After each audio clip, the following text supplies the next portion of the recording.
I think that's one lesson that we really learned is no matter what you do, you have to have one or two properties that you're, have LOIs at, you're negotiating, that you have that 17 days or 20 days or whatever that time period that you're negotiating in to get your due diligence. And if you have to be able to, if you have to time to pivot, you pivot. Welcome to Deal Flow with me, Michael Poulio, the go-to destination for private equity and real estate professionals, including institutional investors, sponsors, and market experts. Each week, I talk with industry insiders on everything real estate, capital, and PropTech. Today, we have Tiffany Mittal. She is a businesswoman with over 13 years experience in the multifamily real estate space, excelling as an owner-operator and PropTech executive. She founded Utility Ranger, a tenant utility billing software company, which has led to a partnership with the 10X incubator and the launch of her new PropTech startup in 2022. She resides in Florida with her husband and 4 children. Tiffany, thank you for joining us today. Thank you so much for having me on. Yeah, I'm excited. Well, I know I gave you a little bit of an intro there, but if you wouldn't mind for the listeners, just give us a little bit more about your background, kind of where it all started, and what you're focused on today. I've been in multifamily for actually I think it's closer to 15 years now.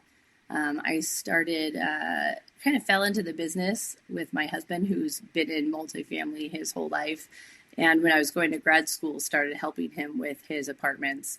And noticed there was lots of problems that needed to be solved. And kind of that's how I ventured from the multifamily space and the owner-operator space into the PropTech space more recently. So I love multifamily. I think that there's a lot of opportunities for improvement, especially when it comes to technology-related services. And I don't think I would have it any other way. And so now we moved our whole family from California and San Diego to Florida recently.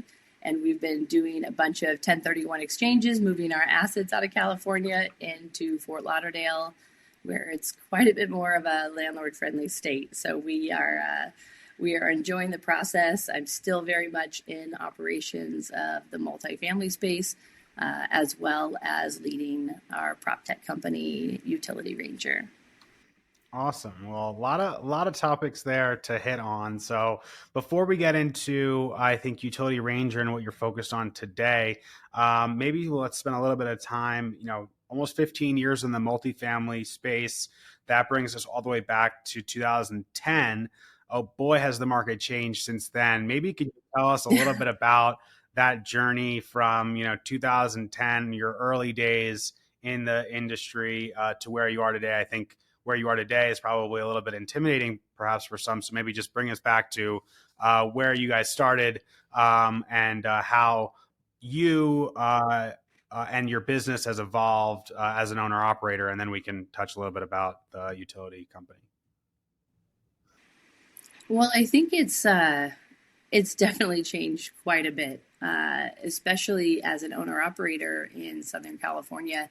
I think Southern California has changed quite a bit in the entire industry of multifamily, real estate, and kind of the challenging aspects of being a landlord in California, which was one of the many drivers that kind of drove us out to Florida. But, multifamily in 2010, and really just all of real estate in 2010, was kind of the bottom of the market. We kind of hit the crash of 2008 and really things had bottomed out, but there was still a lot of opportunity. And so we were really well positioned to take advantage of a lot of that opportunity. Like I mentioned before, my husband grew up in multifamily. Him and his family had about 3,000 units, or have about 3,000 units in California. And we were really trying to grow our own individual portfolio in Southern California as well at the time. And so because a lot of our relationships that we had and really kind of inherited because of the family dynamics and the family business my husband came from, we were able to kind of take advantage of, good loan deals and really good opportunities that when we saw properties that were, discounted per se, we could take advantage and buy some. So we did quite a bit of buying of properties in 2011, 2012, We bought quite a few multifamily deals in San Diego and continued to try to buy some assets, year over year. More recently, we've been buying assets in Florida. The opportunities have really shifted. San Diego and California were really great markets, for multifamily for many years, really driving a lot of the appreciation in the market. But it's really challenging now, especially with interest rates. Interest rates back then were, much more favorable than they are now. And, I think the dynamics and the opportunity has really shifted. Now we see a lot more opportunity in Florida with growing demand and appreciation, where our properties in California seem to be depreciating a bit. There's appreciation overall, but as far as, the markets and the submarkets that we were in, they've really flattened out over the years. Mm-hmm. Mm-hmm. Yeah. So, a lot of challenges to being a landlord in some of these tenant-friendly areas, and certainly California is, I guess, the poster child for that.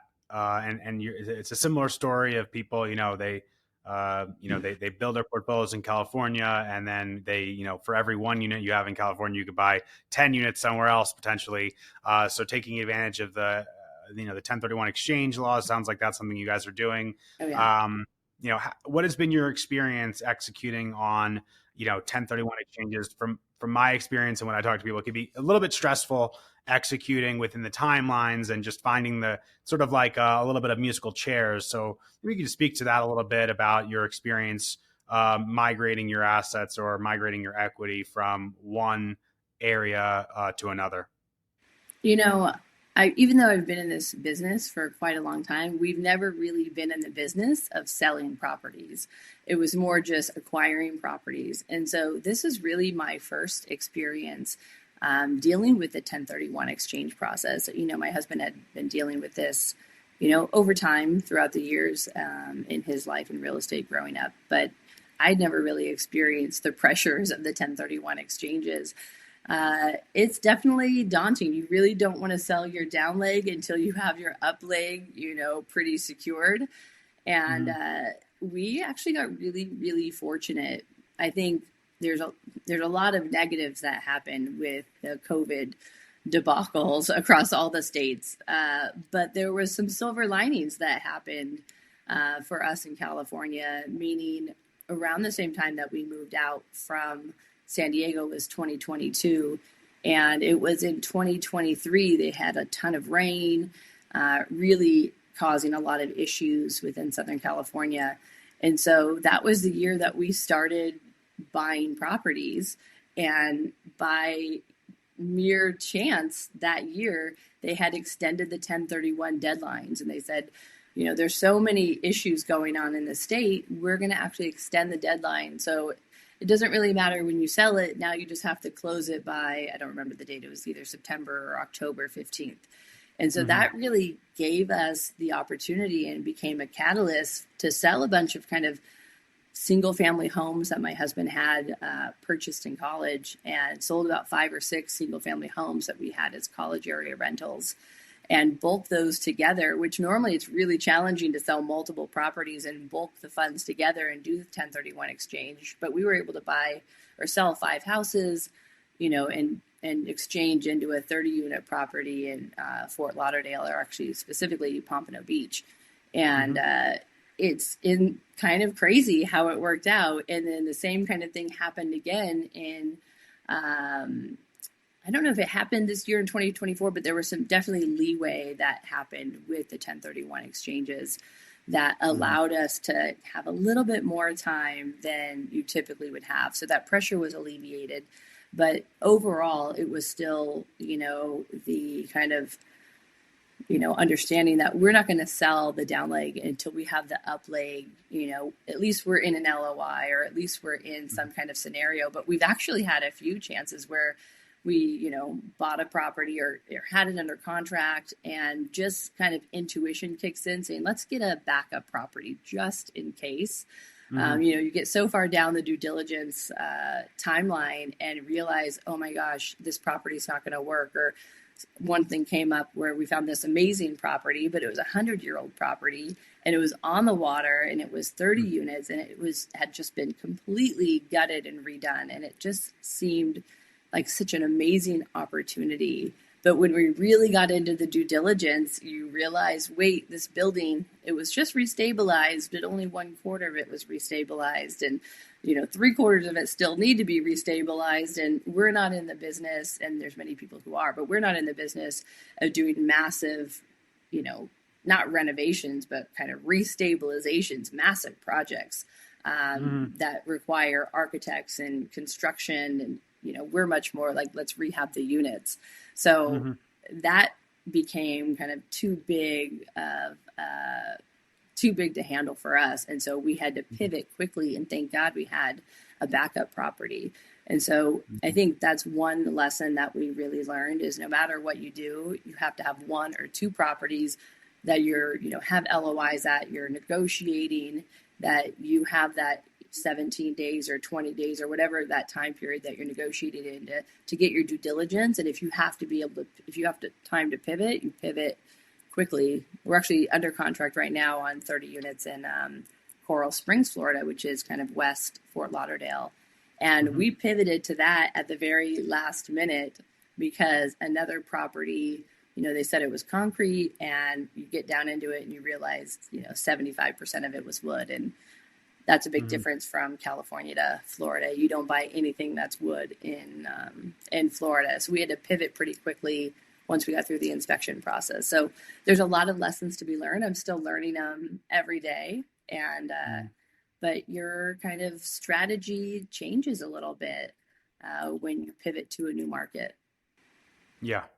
No, there's a lot of things in there with the 1031. I mean, you could do the standard 1031, or sometimes people will do the reverse 1031 if they have the cash available, secure that new property first, and then worry about the sale of the old property. Takes a little bit leverage out of the seller or the buyer on the other property.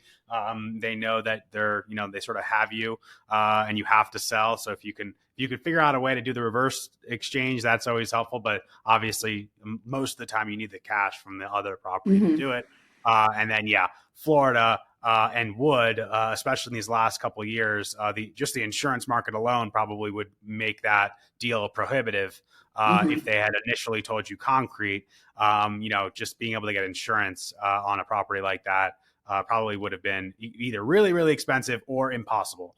Basically. So, a lot of good stuff in there. A lot of differences between California and Florida. And right now, recording this early January, there's a pretty decent sized wildfire going on that is in LA. Not necessarily as far where you guys are, but a lot of natural disaster risk kind of all over the place these days.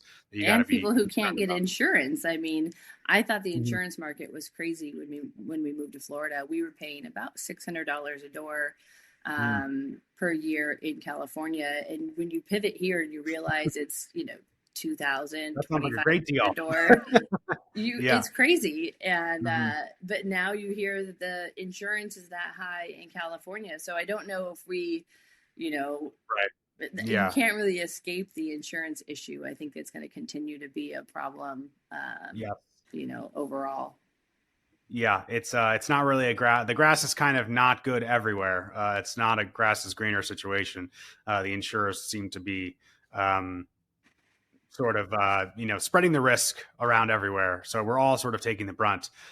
So we spent a lot of time there. I'd love to talk a little bit about, so it's about Utility Ranger, and maybe you could tell us a little bit about that business, and what Utility Ranger does, and what was the impetus for starting that. It sounds like you guys were pretty successful in the real estate business already. So what made you guys say, hey, I want to move and also do this very difficult thing of starting a brand new company in the PropTech space?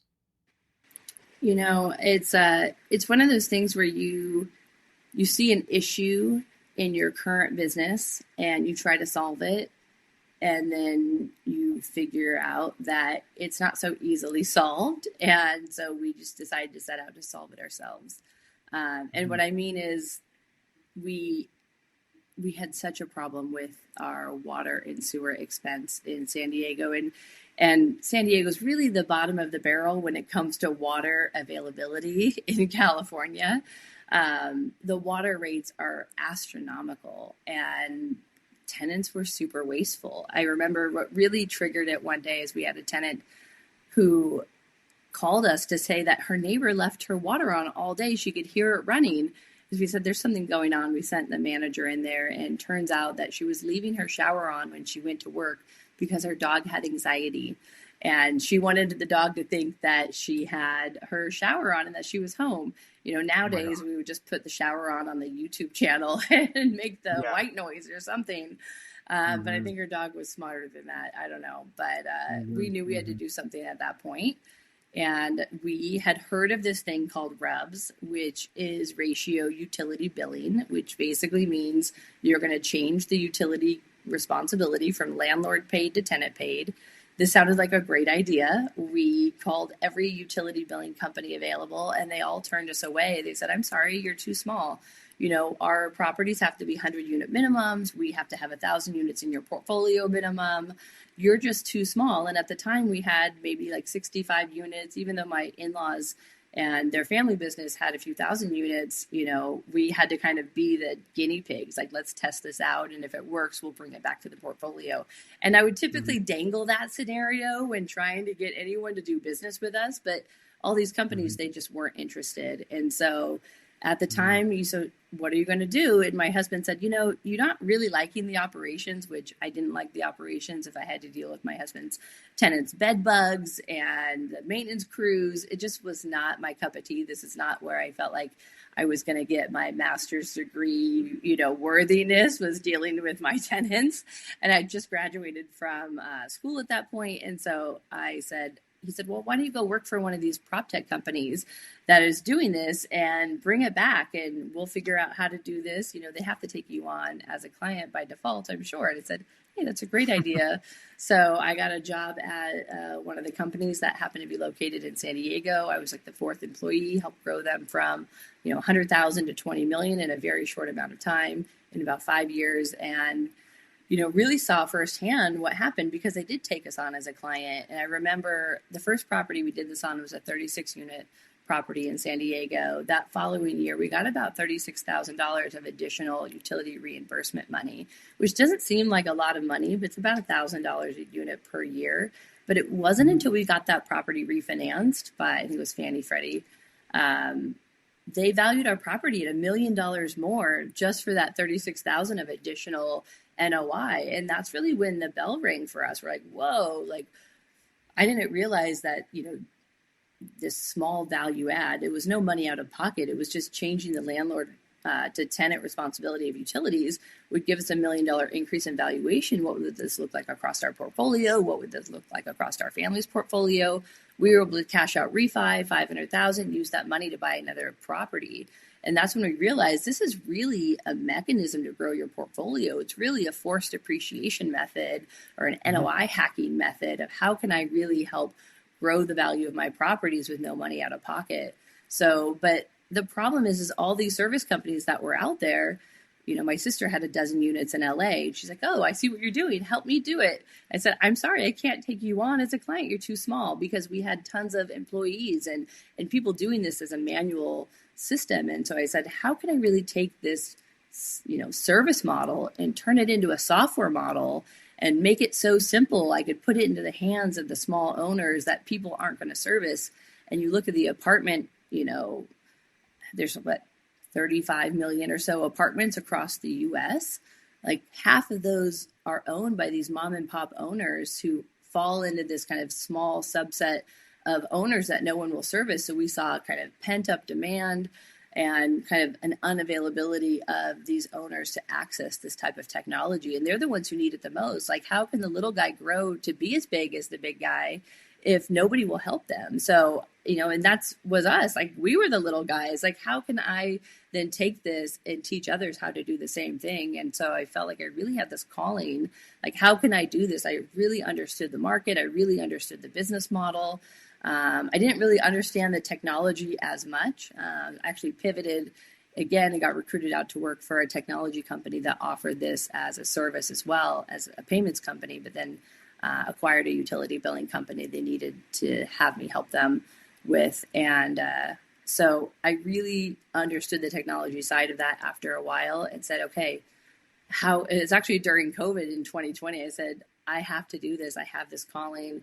I really want to start this company and serve the little guy the same way, and help them the same way that we were helped on growing our portfolio. So that's how really Utility Ranger was born. And about a year and a half in, I was out of money. Software was half built, and I felt like I couldn't really go ask my husband for a bunch more money to finish my product. So that's when I pitched my company to the Grant Cardone's 10X incubator, and then they acquired half our company on the spot. They helped us finish our product. We launched it a year later. We raised some money, finished our product, launched a year later, and now we've been live for about a year and a half. We have an immense partnership with some of the largest utility billing companies in the country, who are basically like, we have all these leads who we can't service either. You take them on.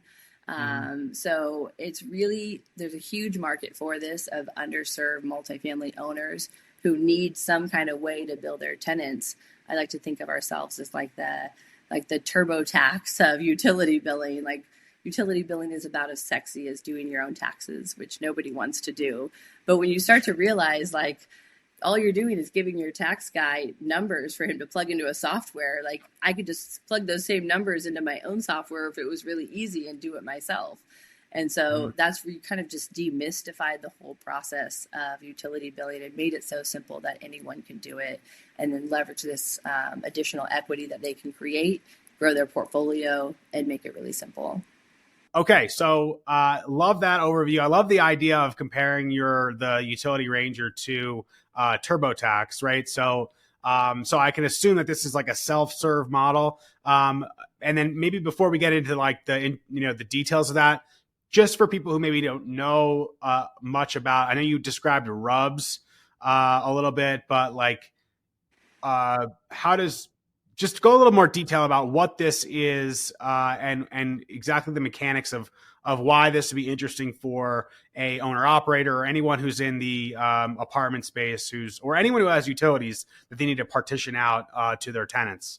Maybe just go a little more in detail about that, and then we could talk more about how the model works. Yeah. Well, it's pretty simple, meaning utilities are your third largest expense, when it comes to multifamily operations. And so, but your electric back in the 70s, there was regulation put in that all new apartments had to be separately metered and directly connected to the electric companies. But they never did that for water. And the reason they didn't do it for water is just because of the way water is distributed. You don't want the water company in your individual apartment units. So they basically just continue to bring water to the street. And that water is really, the responsibility of the landlord at that point. But the landlord's not anybody who's using the water. And so you have just tenants who have super wasteful behaviors. And you always think to yourself, or I think to myself, like, how do you act when you go to a hotel room? Let's say your shirt's a little wrinkly, right? Like, we all put our shirt on the hanger, we put it in the shower, turn it on hot water, we shut the door because I don't want to pull out the iron.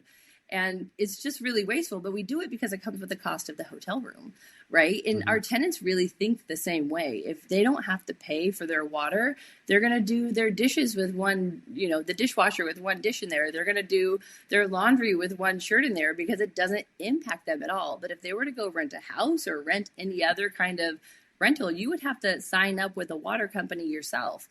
And so until residents become responsible for their usage by actually getting a bill, the goal is a slight modification of behavior, right? And so some people might put sub-meters on their units, some people, might not, and they use something called RUBS or ratio utility billing. Either way, both are utility billing. One requires a capital output for sub-meters, and there's a lot of complexities around sub-meters, and most of the utility billing and regulations in the country have more to do with sub-metering.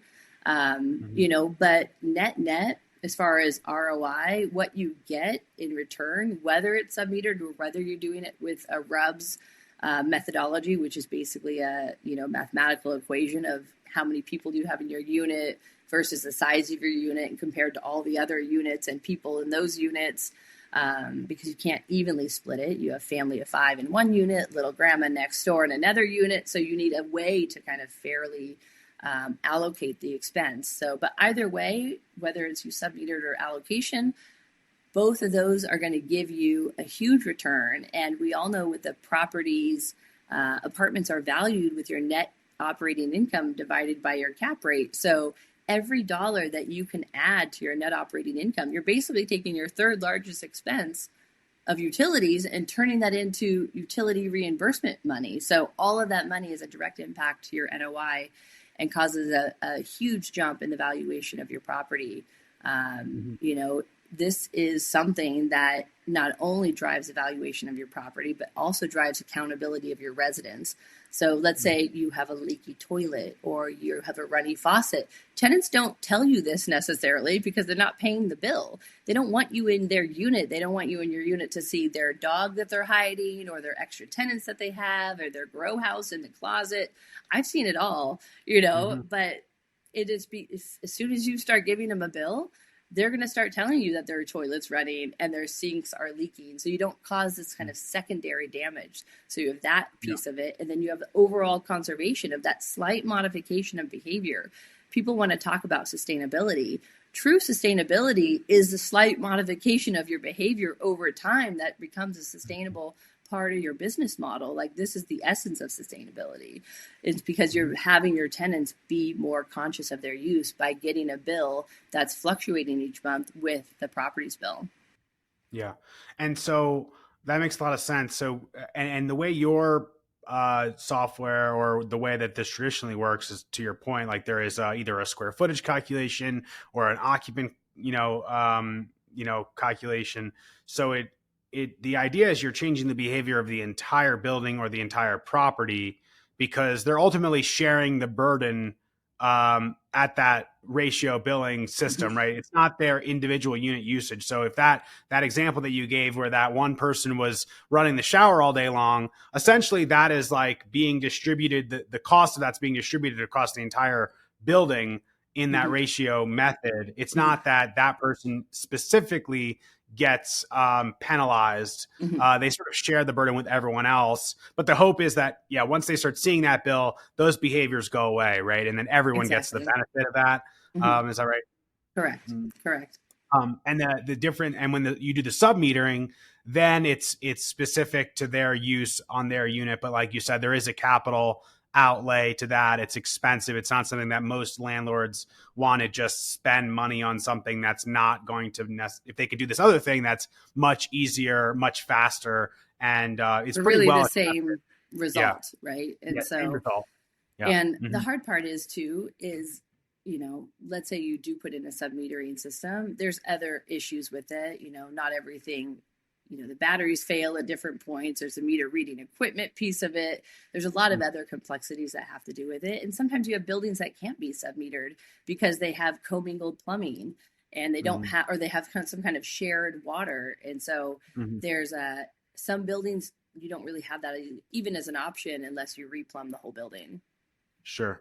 And so now let's talk about a little bit about your, about how you guys do this specifically. So is this if I wanted to be a client of your guys or of your company, or I'm an owner of a smaller property, it sounds like you guys really go after that smaller property owner who wouldn't be qualified to go after, for a bigger company that maybe has 100 units or something like that. So if you have a smaller property, is this something that they go on this website or your software to do this? Like, how does this work versus maybe a more traditional RUBS program? Yeah. So a more traditional RUBS program would have a service provider.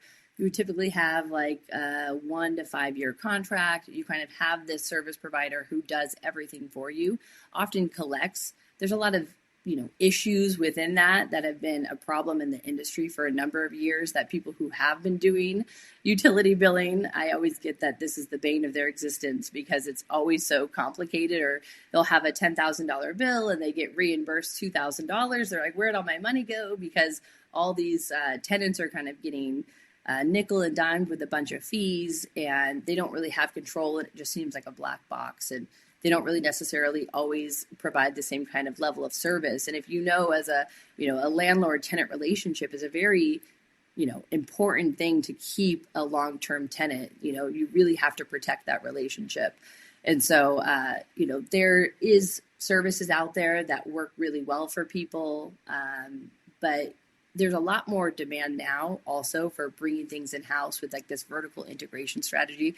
How do I kind of cut the middleman out? So we have clients who have 5,000 units, and we have clients who have a duplex. We don't have any minimums because we're a software. We don't actually do any billing for our clients. We do train them and walk them through the process for the first, 2 to 4 months, however long they need until they feel comfortable doing it. Again, it's a little bit newer of a process for many people. But when they kind of break down the time that they were spent managing their billing company relationship, they actually streamline the process from, maybe hour to a month to like 10 minutes a month. So it really streamlines the process when you control the whole system. So people go to our website, utilityranger.com. We have no long-term contracts. They get a 2-month free trial to try to set it up. And what we do is we work with them to set up their properties. There's a lot of hidden fees built into the service companies that do this. Ours is a $3 per unit per month. That fee gets put onto the tenant's bill. So essentially it becomes free for the landlords. And then we actually give them the ability to increase that fee to $5, $6, up to $10 so they can actually make additional revenue per unit. We actually have one property management company that's doing this at our $3 a month, and they're charging $6 a month and using this as an add-on service to their property management arm. And then they're making, $3 a month for their 5,000 units and doing this internally and kind of having a bunch of VAs do this for them. And so some people use this as a revenue generation tool, but most of our clients, I would say the average unit size is around 25 to 50 units. And they'll either do it themselves or have their accountant person do it. And it's very simple. They go in, they sign up, we help them set up their properties. And then we meet with them every month for the first, 3 months, 4 months, however long they need, and just walk them through the process. They just enter in their utility bills, click calculate. It gives them a pre-bill, the ability to make any changes to that pre-bill, and then everything gets emailed off to the tenants. And then tenants get their invoice. They can pay directly through their invoice. So they don't have to log into any kind of resident portal again to make payments. I think residents are kind of overwhelmed by the amount of portals that they have to log into. So we try to kind of streamline the process. They make payment directly through the invoice, or that can be directly sent back over to their property management software system to make payment there as well. So we have a bunch of flexibility that people can do. Are you integrated with Yardi? We are working on our integration with them right now. Okay. All right. Yeah. I was going to say, I think you just saved me like $100,000. So I'm excited about, and maybe more than saved me, it made me money. So so that's because we definitely, I guess next, if you could tackle the laundry contracts and some of these other service providers that have just been hosing landlords for decades with their nonsense. I'm excited for the technology that's to come. So I think it's hard with PropTech though, because there's not a lot of PropTech founders who are also owners of multifamily. And so I come about this as hey, I had a problem and I was a little guy and nobody would help me. So how can I really help solve this for myself, solve this for our portfolio, and then realize there's so many other people out there who could really be helped by, putting an operator's mind into the mix of how to really streamline this process and make this really simple. Yeah. And I think also we recently vertically integrated and took all of our property and construction management in-house. And I think when we were working with a property manager, it's a lot easier and for them as a property manager to just maintain a relationship with one third party, have that person or that services provider provide the service for all their clients versus taking that service inside of their company as another complex, or in this case, not so complex, but maybe, again, a lot of these companies are sort of living 10 years ago and they're like, oh, well, I have my rep at, I won't say any of the company's names, but, I have my rep over here and they take care of it and I don't have to do anything. And yeah, they charge me $12 a unit or whatever, but I don't care because I'm a property manager and I don't pay that money anyway. My owners pay that. So, and it's easy for me to just lay that off to someone else. But as an owner operator, like you said, we're $5 a month times X amount of units, that's a college tuition, like all of a sudden there's a lot of money there. And there's a lot of these, this is not just here. This is not just in utilities. This sort of same thing is happening across, probably 10 or 15 different contracts or service providers that are in the middle, just making a spread, doing almost nothing. Exactly. It's how many middlemen can I cut out of the equation? And with technology now and AI, like we're right now incorporating AI into our platform, which I think will be probably the only billing company in the country that has AI kind of pulled into their platform. And it's because there's so much technology out there. Why am I having to have all these middlemen that are actually just complicating the process, right? Like I don't need my tenants calling some third-party company to ask them about their water bill, because they're probably, for one, not going to be very nice. They're not going to even know what property they're at. They're not going to probably answer the question correctly. And then who has to deal with the wrath of the result of the collateral damage that they've caused is me as a landlord. Like if the tenants have a question, I want them coming to me. And so our platform helps the landlord answer those questions most appropriately back to their tenants, as if they were a billing company or as if they were a utility billing expert, because we're having this utility billing expert piece of the AI. So that way they can answer tenant questions directly and feel confident in the answers that they're giving. It's a really interesting tool to really put that empowerment back into the managers, rather than just kind of piecemealing all your services so you don't have to do very much. Really it's the control and kind of bringing that in that's going to help you excel in that property management world. And I think unless you're embracing that and kind of embracing the vertical integration, you're going to really be left behind, because nobody wants to feel like they're being piecemealed out. Yeah. And in like the number one thing about property success that we've learned is really about that tenant satisfaction. It's like how good of a relationship do you have with your tenants? That's going to lead to them referring other people into your business, which is going to lower your customer acquisition cost. And then just retention, right? Retention is fantastic. If you can maintain really good retention, you can push rents higher. You don't have turnover costs. I mean, it's the whole source of the entire business is your residents and making sure they're satisfied. And if you can't, provide them the services and the customer service, if there's an issue quickly, to a satisfactory degree, then you're going to lose those tenants and you're not going to maintain or develop that reputation in the market. So I love that. So moving away from the product for a second, you are a solo founder of this PropTech. I'm sure it's there's a lot of incumbents here, right? You're dealing with like kind of an old school industry. A lot of people who just want to do things the way they've been doing it. So maybe can you tell us like some of the challenges you've had just building this business? It sounds like, with startups, there's always, you got the software piece and building the product and, keeping it funded, but just like also finding clients, getting people convinced that, hey, this is the way to go. You maybe talk a little bit about the challenges and some of the wins that you guys have had in building this company over the last few years. I would say our kind of go-to-market approach is very different than the traditional companies. And it's because nobody's really figured out how to reach this subset of the market. They always use the term fragmented. This lower, mom and pop owners are so fragmented. They don't go to NAA. They don't go to all these associations. And yeah, they don't, right? They listen to podcasts. They follow people like Grant Cardone and Jake and Gino, and they listen to people who are helping and coaching them to grow their portfolios. So I've really approached the marketing side of this and getting the word out there by kind of going to where I know that they are, because this is where I was going. Right. And so you do have some giants. We've already had somebody try to acquire us, which is one of the largest utility billing companies out there.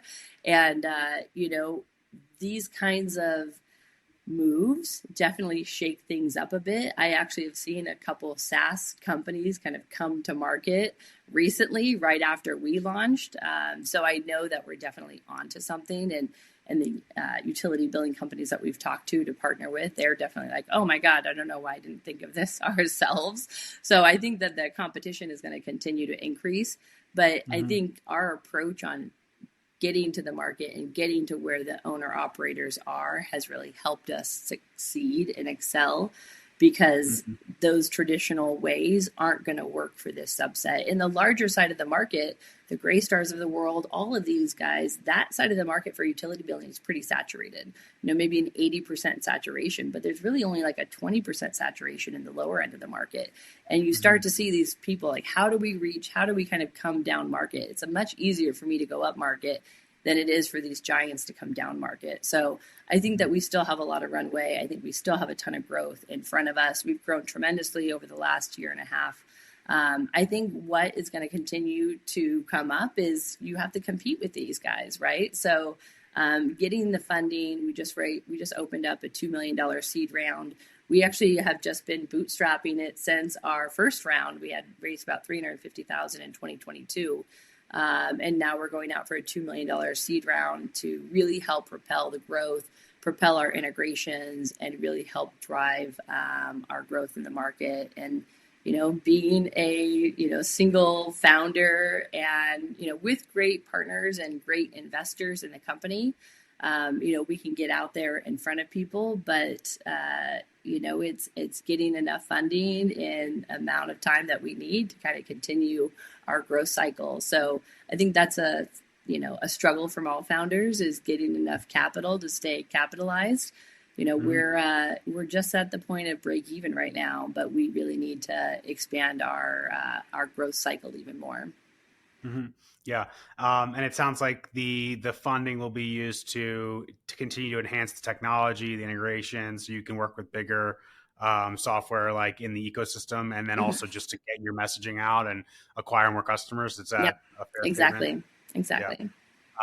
And I would also say congratulations on getting to even break even. I think that's an accomplishment in and of itself. I know that, you want to grow fast, but at the same time, getting even to break even is a great accomplishment for startups. So, and it sounds like you have a really great product and that people need it. So I think you're well on your way to continue to have that growth continue through the rest of the 2020s. So Tiffany, tell me what's next. So what's kind of the vision here for the company going forward? Where do you guys want to be in 2030 with Utility Ranger?